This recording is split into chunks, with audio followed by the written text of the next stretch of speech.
আমার ক্ষুদ্র জীবনে অভিজ্ঞতা থেকে দেখেছি, ছেড়ে দেওয়ার মধ্যে সুখ আছে আর কি। মনে করেন কেউ আপনি গালি দিয়েছে, তো আপনি অনেস্ট, আপনি সৎ এবং আপনি কোনো অন্যায় করেননি, আপনি মাজলুম, তারপরেও আল্লাহর সন্তুষ্টির জন্য ছেড়ে দিলে, আচ্ছা ছাক, কিছু দিচ্ছে বা ওকে কিছু বললাম না, ছেড়ে দিন। এই ছেড়ে দেওয়ার মধ্যে যে এত সুখ, এটা আপনি বুঝতে পারবেন না। এই সুখটা উপলব্ধি করেছেন স্বয়ং রাসূল সাল্লাল্লাহু আলাইহি ওয়াসাল্লাম। মক্কা বিজয় দিন ওই যে বহু মানুষ এসে কি বলেছিল, ভয়ে কাঁপছে যে রাসূল সাল্লাল্লাহু আলাইহি ওয়াসাল্লাম তাদেরকে আবার মৃত্যুদণ্ড দেন কিনা, আছে না?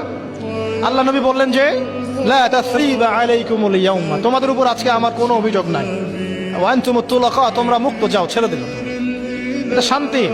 ইউসুফ আলাইহিস সালামের ভাইরা কুয়াতে ফেলে দিয়েছিল না, সেখান থেকে মিশরের বাজারে, সেখান থেকে রাজপ্রাসাদে, সেখান থেকে জেলখানায়, জেলখানা থেকে রাষ্ট্র ক্ষমতায়। কি লাইফ ট্র্যাজেডি, লাইফের ট্র্যাজেডি দেখেছেন? এখন ইউসুফ আলাইহিস সালাম যখন শেষে ভাইদেরকে চিনলেন, তিনি কি ভাইদের প্রতি প্রতিশোধ নিয়েছেন? বলেছেন যাও, মাফ করে দিলাম, ছেড়ে। এটাই শান্তি। আল্লাহর জন্য ত্যাগের মহিমার মধ্যে শান্তি আছে। আল্লাহ পাক আমাদেরকে ত্যাগ করার তৌফিক দান। তাই বলে সব জায়গায় আবার ত্যাগ করা যাবে না, এটাও মাথায় রাখতে হবে। বুঝতে পারছেন না কথা বলে? মনে করেন যে আপনার পরিবারে আপনার বোনকে কেউ টিস করেছে, নাউজুবিল্লাহ, ছেড়ে দিব?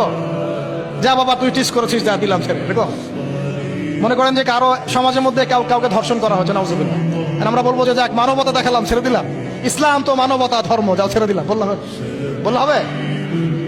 সব জায়গায় ইসলাম মানবতা শেখায় নাই, কারণ কোন কোন জায়গায় মানবতা না শেখানোটাই ফরজ। একজন চোরের উপর আপনি কি মানবতা দেখাবেন?